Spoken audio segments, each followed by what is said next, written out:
السلام علیکم ورحمۃ اللہ تعالی وبرکاتہ۔ الصلاۃ والسلام علیکہ یا رسول اللہ صلی اللہ تعالی علیہ وسلم۔ اللہم افتح علینا حکمتک وانشر علینا رحمتک یا ذا الجلال والاکرام۔ آج ہم پڑھیں گے درس نمبر 41، جس میں عطف بحرف کا بیان ہے، یعنی عطف کا بیان ہے اور عطف بیان۔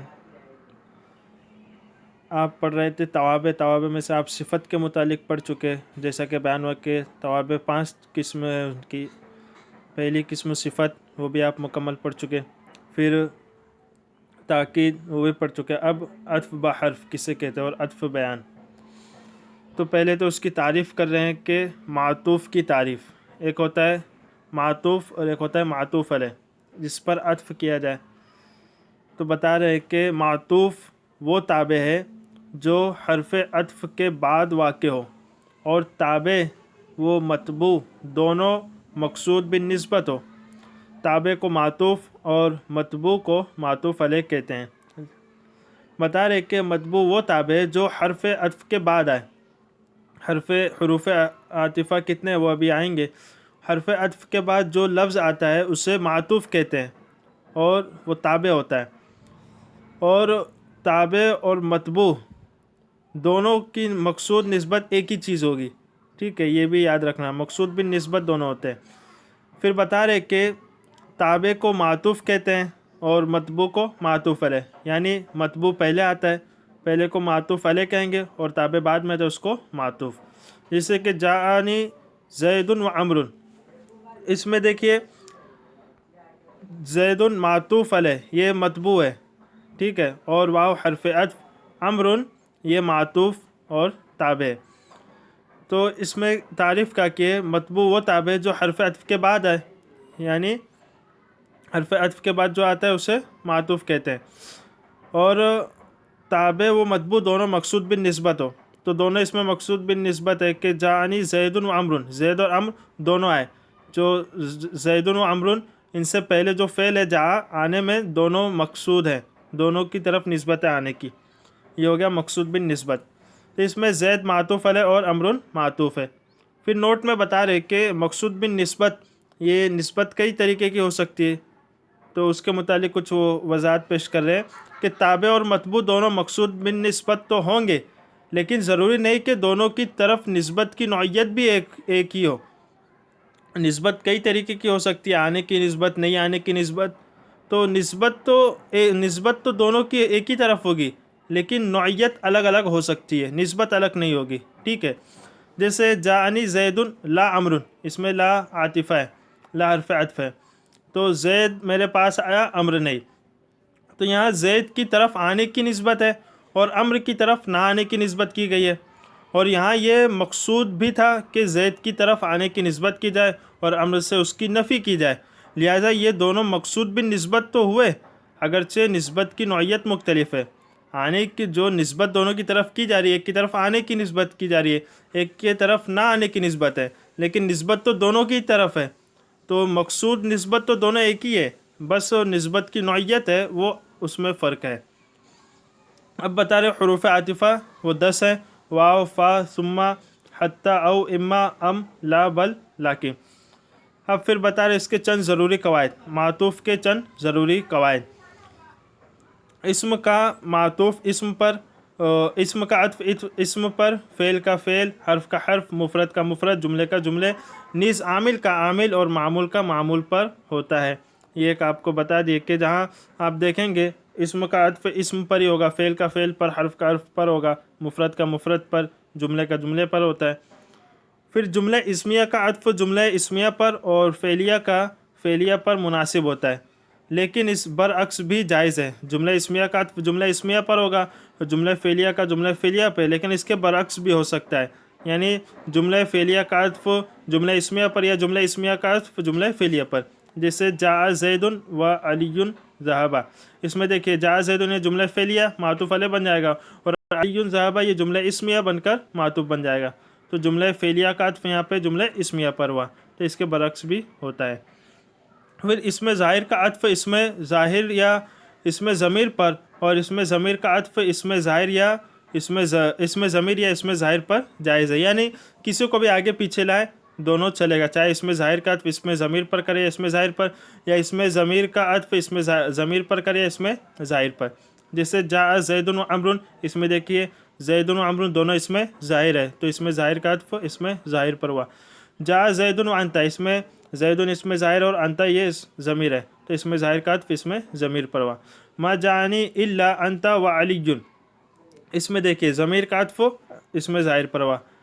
اور انا و انت صدیقان، اس میں دیکھیے ضمیر کا عطف ضمیر پر ہوا، انا ضمیر انت ضمیر دونوں ضمیر ہے تو کسی کو بھی آگے پیچھے لا کے یہ عطف کر سکتے ہیں اس میں ظاہر اور ضمیر میں. پھر بتا رہے بسا اوقات جملے کے شروع میں واقع ہونے والی واو عطف کی غرض سے نہیں آتی بلکہ استئناف کے لیے آتی ہے.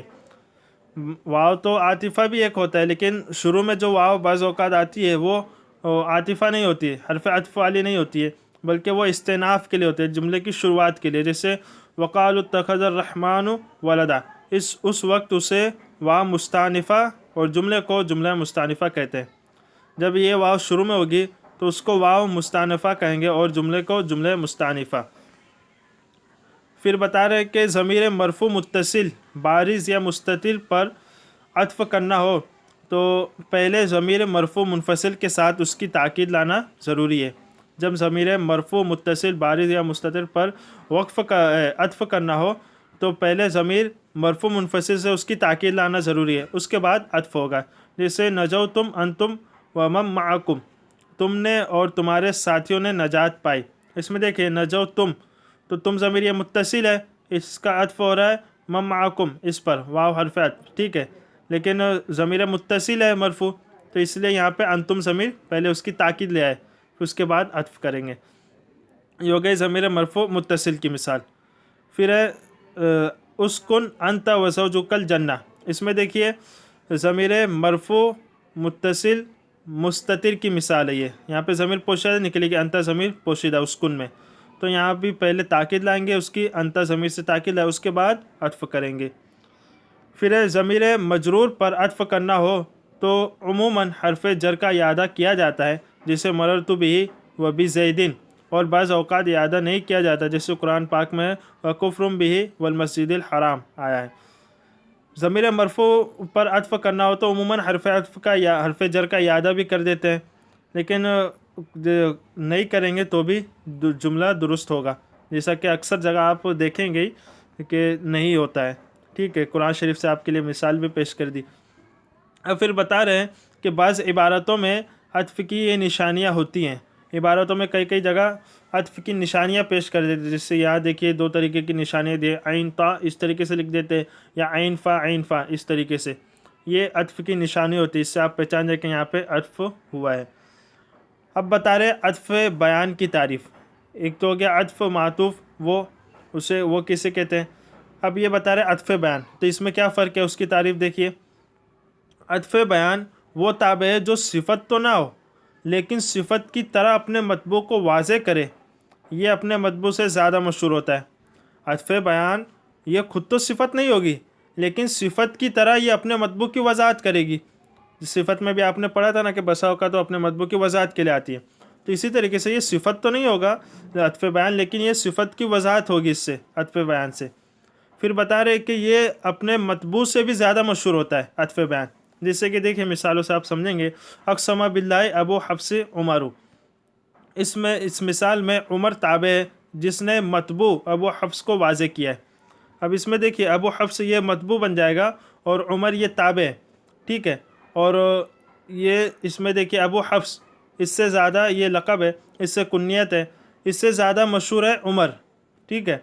تو عطف بیان یہ مطبوع کی وضاحت کے لیے آیا ہے. ابو حفص یہ مطبوع ہے اور اس کی وضاحت ہو رہی ہے عمر کے ذریعے، تابع کے ذریعے.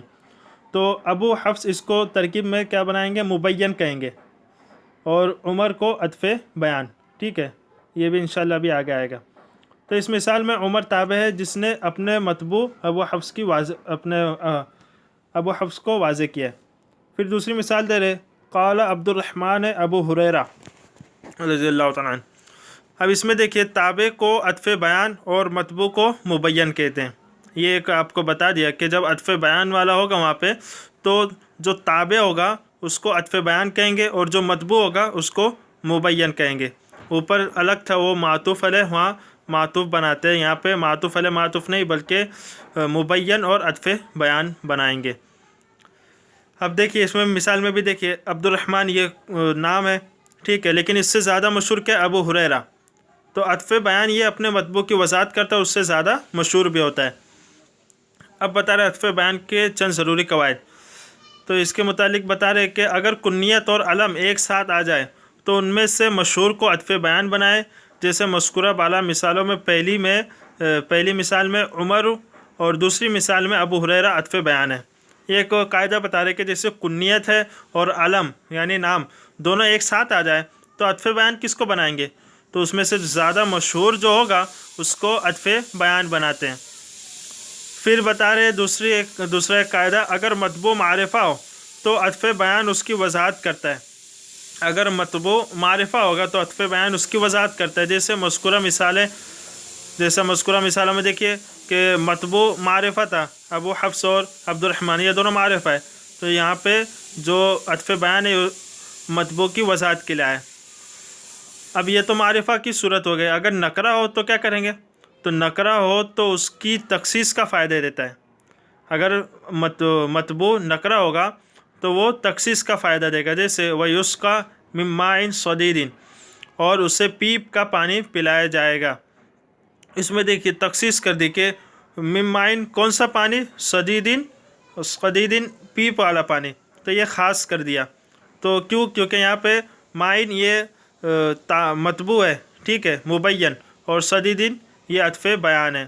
اب یہاں پہ عطف بیان چونکہ مطبوع جو ہے مَاءٍ یہ نکرہ ہے، تو یہاں پہ یہ عطف بیان تخصیص کے لیے آیا، یعنی اس کو خاص کرنے کے لیے، کون سا پانی، پیپ والا پانی۔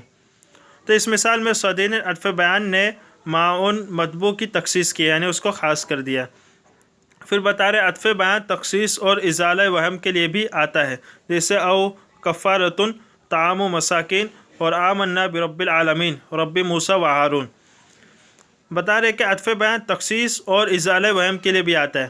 عطف تخصیص کے یعنی خاص کرنے کے لیے، جیسے کہ کفارۃ طعام مساکین، اس میں جو کفارہ ہے اس کو خاص کر دیا، طعام مساکین مسکینوں کو کھانا کھلانا، اس کے ساتھ خاص کر دیا، اور کوئی کفارہ نہیں، مسکینوں کو کھانا کھلانا یہ اعلیٰ کفارہ دینا ہے، تو یہ ایک تخصیص ہو گئی، خاص کر دیا گیا۔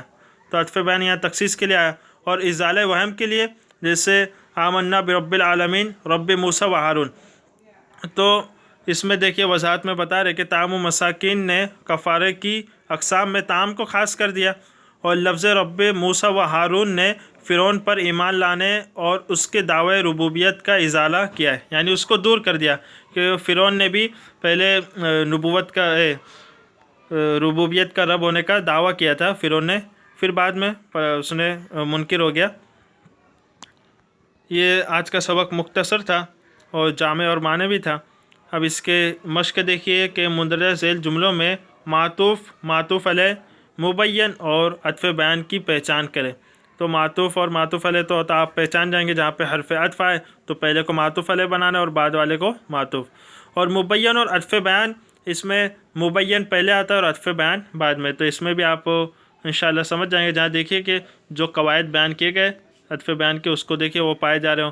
پھر دوسری مشق ہے مذکورہ 12 جملوں کا ترجمہ کرے۔ دو چیز کرنا ہے، 12 جملے ہیں، ان کا آپ کو ترجمہ بھی کرنا ہے، تو انشاءاللہ ترجمہ تو آسانی ہے، کچھ لفظوں کے ترجمہ نہیں آئیں گے تو آپ اس کو لغت سے حل کریں۔